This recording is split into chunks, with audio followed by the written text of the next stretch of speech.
우리가 작년 2월에 창세기부터 시작해서 모세 오경 말씀을 새벽마다 나누기로 이렇게 작정을 하고 레위기까지 묵상해 오다가 올해 6월 첫날부터 또 어제까지 누가복음 말씀을 중간에 잠시 이렇게 나누었습니다. 오늘부터는 다시 모세 오경 말씀을 시작할 텐데 중간에 성탄절이라든지 연말연시 또 고난주간 같은 특별한 절기 기간이나 일정 기간 필요한 때를 제외하고는 민수기에서부터 시작해서 신명기까지 그렇게 하면 모세오경이 다 맞춰지는 거 아니겠습니까? 계속해서 그렇게 쭉 새벽마다 말씀을 묵상해 나가도록 이렇게 하겠습니다.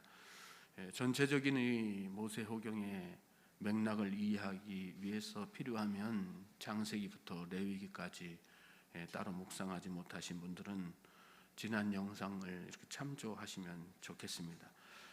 모세오경 중에서 네 번째 책인 민수기는 출애굽한 이스라엘 백성들이 광야에서 성막을 완성한 후에 율법을 받고 나서 그것이 레위기지 않습니까? 그리고 나서 그 이후에 가나안을 목전에 두기까지의 중요한 사건, 입성 직전까지의 중요한 사건들을 기록한 책입니다. 즉 시내산에서 율법을 받은 이스라엘 백성들이 이후에 가나안을 향해서 본격적으로 이렇게 출발해서 여정을 시작하는데 모압 광야는 요단강을 사이에 두고 가나안을 마주보는 그런 지역입니다. 입성 직전까지 거기까지 소요된 세월이 38년 세월입니다. 그러니까 이 38년 세월의 여정을 담고 있는 책이 민수기이니까 이 40년 광야 생활 중에서 이스라엘 백성들의 초기 2년을 제외한 광야 생활 대부분이 기록되어 있다 이렇게 보시면 되겠습니다. 민수기를 히브리어로 호메시 하피쿠딤 이렇게 이야기하거든요. 호메시 하피쿠딤 해석하면 셈하는 오경이라는 뜻입니다. 백성들의 숫자를 세웠다, 인구조사를 했다. 그래서 호메시 하피쿠딤이라고 한 것이고 우리말로는 백성 민자를 써서 민수기 이렇게 이름을 지은 것입니다. 책 제목에서도 알 수 있듯이 민수기는 인구조사가 아주 중요한 사건입니다.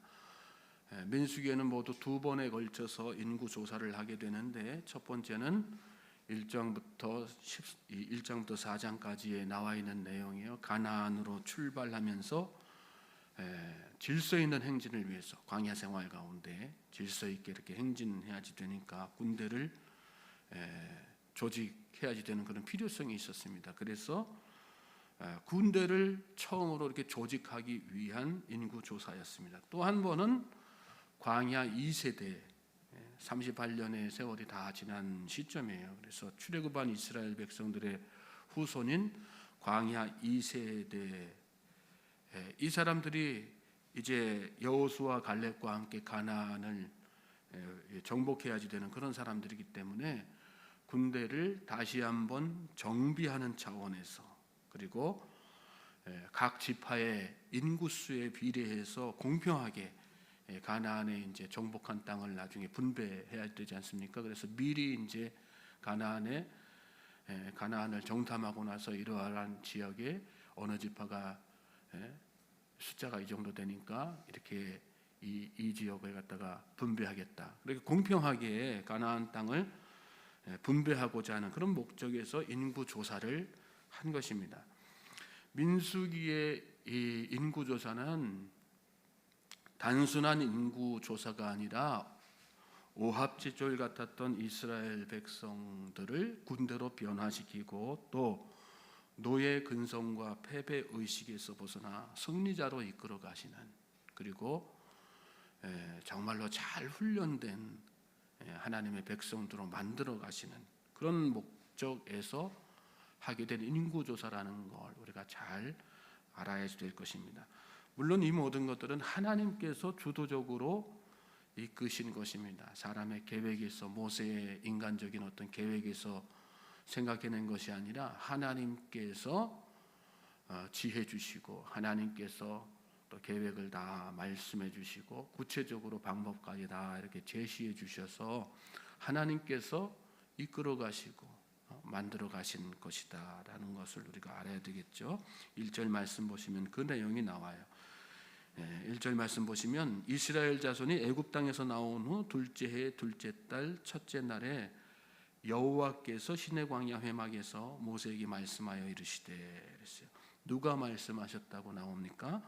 여호와께서, 하나님께서 모세에게 말씀하신 것입니다. 그리고 그 뒤에 이어지는 말씀을 보면 2절에 이스라엘 자손의 모든 회 중 각 남자의 수를 그들의 종족과 조상의 가문에 따라 그 명수대로 계수하라, 이런 말씀을 하셨어요. 그러시면서 3절에 가서 20세 이상으로 싸움에 나갈 만한 모든 자라고 이렇게 구체적인 연령의 기준, 성별의 기준을 이렇게 말씀하시는 것을 오늘 말씀 가운데 보게 되죠.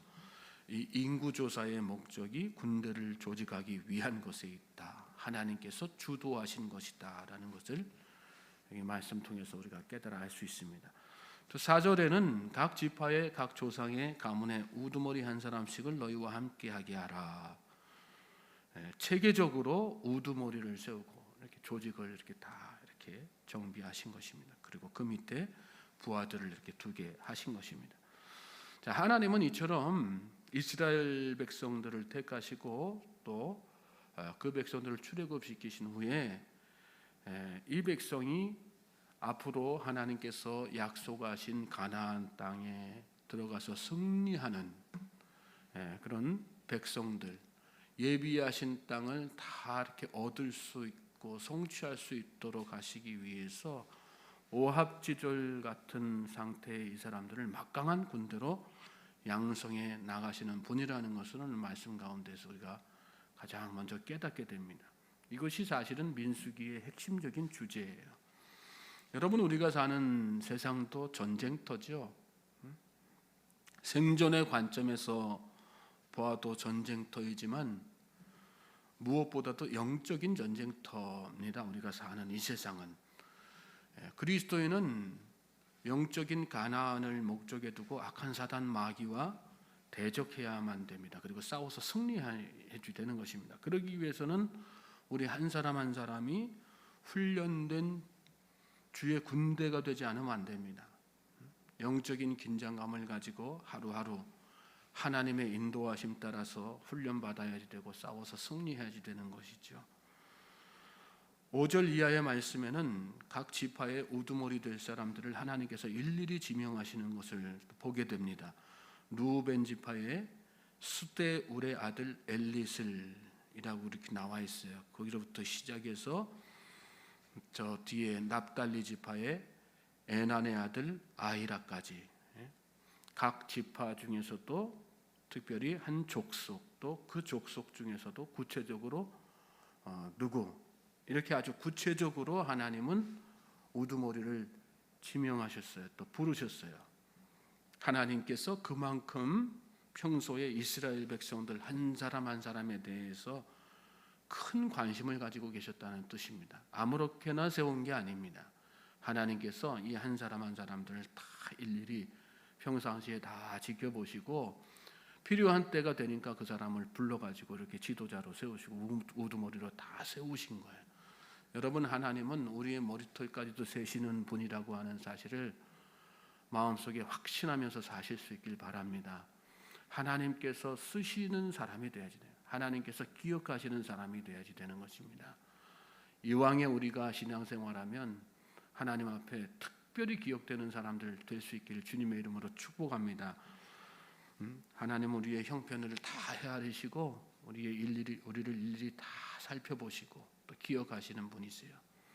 특별히 오늘 말씀 가운데 지도자로 세워진 사람들을 보면요, 아무렇게나 하나님께서 지명하신 것이 아니라는 것을 분명하게 알 수 있는 근거를 우리가 하나 찾을 수 있는데, 이 사람들의 이름을 보면요, 다 그 하나님과 직결되어 있는 이름들이에요. 엘자가 붙죠. 보면 보통 대부분이 이름 하나하나 이렇게 보면 수루사떼의 아들 슬루미엘이요, 또 느다넬이요, 헬론의 아들 엘리압이요, 이렇게 쭉 하면서 계속해서 공동적으로 나오는 이름 중에 하나가 뒤에 엘자가 붙는 거예요. 하나님하고 다 연관되어 있는 이름들이라는 거예요. 무슨 뜻일까요? 이 사람들이 다 하나님 앞에 평상시에 내 인생을 하나님 앞에 드리겠습니다. 저는 하나님과 친밀하기를 원하는 사람입니다. 저는 하나님의 백성입니다. 라고 하는 투철한 소명의식, 하나님의 백성이라는 생각, 삶을 하나님 앞에 의탁하며 살겠다는 믿음의 결단들이 다 있는 그런 사람들이었다는 것입니다. 그래서 하나님께서 그들을 특별히 선택하신 거예요. 이 사람들이 여기 무슨 남들보다 무슨 많이 배우고 남들보다 무슨 싸움을 잘해서 하나님께서 이렇게 지도자로 세우신 것이 아니에요. 하나님께서 저들의 마음속의 중심을 살펴보시고 또 믿음을 살펴보시고 삶의 자세를 살펴보시고 그래서 그들을 특별히 그 지파 속에서 여러 족속이 있고 또 여러 인물들이 있지만 그 중에서 택해서 지도자를 이렇게 세우신 거예요. 저와 여러분이 하나님 앞에 인생을 통째로 맡길 수 있는, 온전하게 의탁하면서 살 수 있는 주의 백성들 될 수 있기를 주님의 이름으로 소망합니다. 하나님께서 그런 인생을 들어 쓰시는 거예요. 우리의 형편, 우리의 세상적인 지식이나 능력이라든지 환경 보고 하나님께서 불러 쓰시는 게 아니라 우리 마음속 중심, 우리 믿음을 보시고 하나님께서 들어 쓰시는 것입니다. 훈련된 하나님의 백성이 되는 것 참 중요한 것입니다. 우리가 사는 세상이 다 우는 사자가 삼킬 자를, 사단 마귀가 우는 사자처럼 삼킬 자를 두루 찾아다니는 그런 사단 마귀가 날뛰는 그런 어떤 시대 아니겠습니까? 이 시대에 우리가 오합지졸로 남아 있으면 질서 없이 훈련되지 않은 상태에서 그냥 대충 신앙생활하다가는 절대 승리할 수 없습니다. 백전백패할 수밖에 없는 것입니다. 우리는 승리해야지 됩니다. 하나님께서 이끌어 주시는 길, 하나님께서 예비하신 가나안에 무사히 잘 도착해야지 되는 것, 그 땅을 정복해 나가야 되는 사명자가 되어야지 되는 것입니다. 어떤 사람이 그런 사람이 될 수 있는 거예요. 하나님 앞에 인생을 맡긴 사람. 민수기 말씀을 앞으로 계속해서 묵상해 나가면서 우리 자신이 다 그렇게 주의 군대로 훈련받는 그런 은혜가 또 은총이 저와 여러분에게 넘치기를 주님의 이름으로 소망합니다. 그리고 하루하루 살면서 마음을 다해서 중심을 하나님 앞에 드리고 삶을 온전하게 위탁해 나가는 그런 복된 성도님들 되실 수 있기를 주님의 이름으로 축복합니다. 오늘 이 하루가 그런 결단의 날이 되기를 다시 한번 주님의 이름으로 소망합니다.